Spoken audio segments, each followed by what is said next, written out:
Conséquences de l'évangile de la prospérité. Révélation. Bonjour les frères et sœurs, bienvenue sur Yasobon 3, le chaîne de témoin puissant. Nous allons découvrir quelque chose de terrible, des révélations sur les conséquences de l'évangile de la prospérité.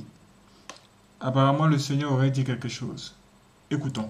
Le Seigneur Jésus m'a dit, pourquoi se fait-il que chaque année tant de services religieux, de conférences, de croisades et de réunions d'église ont lieu, mais je vois que les personnes mêmes qui assistent à ces programmes sont celles-là mêmes qui remplissent l'enfer? Et il m'a dit c'est parce qu'on ne dit pas la vérité à mon peuple. Je blâme les prédicateurs, ils ne prêchent pas la vérité à mon peuple. Le Seigneur m'a dit que tant de chrétiens finissent en enfer à cause des prédicateurs qui ne parlent que de prospérité et ils ont peur de réprimander le péché parce qu'ils craignent que les gens arrêtent de les suivre. Il m'a dit qu'ils ne se soucient que de remplir leurs églises et de remplir leurs poches, à moins qu'ils ne se repentent. Aucun de ces prédicateurs de la prospérité n'échappera à mon jugement. Quand le Seigneur m'a dit cela, j'ai ressenti la douleur de son cœur pour son peuple qui périt. Il m'a dit mets-toi à ma place. Je regarde les gens tomber en enfer tous les jours. N'aie pas peur de leur dire la vérité et n'aie pas peur de perdre l'amour de quelqu'un. Mon amour compensera tout l'amour qu'il t'aurait donné. Mon amour est plus pur que l'or. Dites au monde de se repentir. Quand ils se mettent en colère, criez le plus fort. Repentez-vous. Pour certains, ce sera pour leur salut, et pour d'autres, ce sera pour leur condamnation. Ce sera un moment qu'ils regretteront en enfer pour toujours.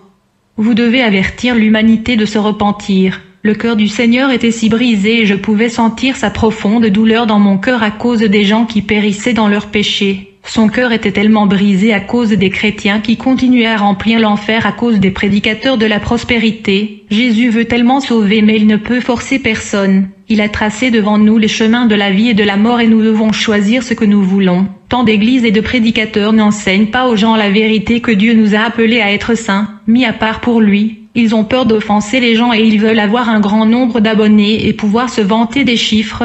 Jésus ne se soucie pas de ces énormes nombres. Il ne se soucie que du nombre de personnes qui parviennent réellement à son royaume. Le Seigneur m'a dit que je me fiche de la taille ou de la taille d'une église, je ne me soucie que de ma parole.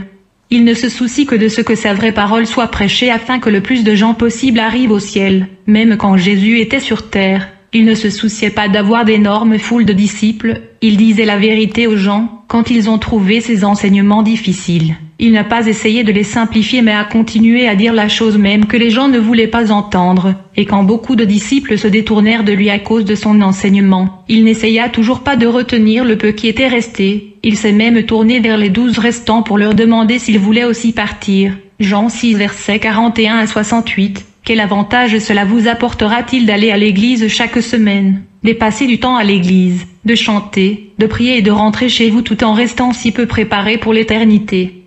Tant de gens tombent des bancs de l'église dans les feux éternels de l'enfer. Cela n'a aucun sens de remplir votre église avec des centaines de personnes, mais même pas une seule personne n'arrive au royaume des cieux et tous les membres remplissent juste l'enfer quand ils meurent. L'éternité est si proche. Un jour, toi et moi mourrons et entrerons dans l'éternité. Il y a le paradis et l'enfer et si vous vivez dans le péché, peu importe si vous vous appelez chrétien, vous irez toujours en enfer. Si vous voulez vraiment entrer dans le royaume des cieux, vous devez vous repentir de votre péché et mettre votre foi en Jésus-Christ le Sauveur. Vous ne pouvez pas mettre votre foi en lui tout en continuant à pécher. Vous devez vous repentir. Le Seigneur Jésus m'a dit, dis-leur que l'évangile de la prospérité ne les mènera qu'en enfer. Dites-leur que cela brise le cœur de leur père de voir comment ils continuent d'aller à l'église tous les dimanches et toute la semaine en pensant qu'ils vont aller au paradis. Et je vois qu'on ne leur apprend rien de moi. Rien. Je dis rien. Je te dis, rien. Je le vois. Je suis le Seigneur. Je le vois dans beaucoup d'églises. Je ne vois que des traditions d'hommes. C'est ce que je vois et je vous dis. Et les gens sortent, et ils pensent qu'ils adorent Dieu. Cela me brise le cœur. La tradition, la religion, les recettes de l'enfer seulement, c'est le moment où je cherche des adorateurs qui adoreront en vérité et en esprit, qui sont conduits par mon esprit. Ne cherchez pas des prédicateurs qui vous enseignent à être à l'aise dans votre péché. Au lieu de cela, mettez-vous à genoux et cherchez à connaître la vérité de Dieu lui-même. Il sera trouvé par tous ceux qui le cherchent. Un jour tu mourras et tu entreras dans l'éternité pour rendre compte des choses faites dans le corps. Ce jour-là vous trouvera-t-il encore dans vos péchés ou vous trouvera-t-il caché en Christ et lavé par son sang? 2 Corinthiens 5 verset 10. Car nous devons tous comparaître devant le siège du jugement de Christ, afin que chacun reçoive les choses faites dans le corps, selon ce qu'il a fait, soit bon, soit mauvais. Acte 2 verset 38. Alors Pierre leur dit, repentez-vous, et que chacun de vous soit baptisé au nom de Jésus-Christ pour la rémission des péchés, et vous recevrez le don du Saint-Esprit.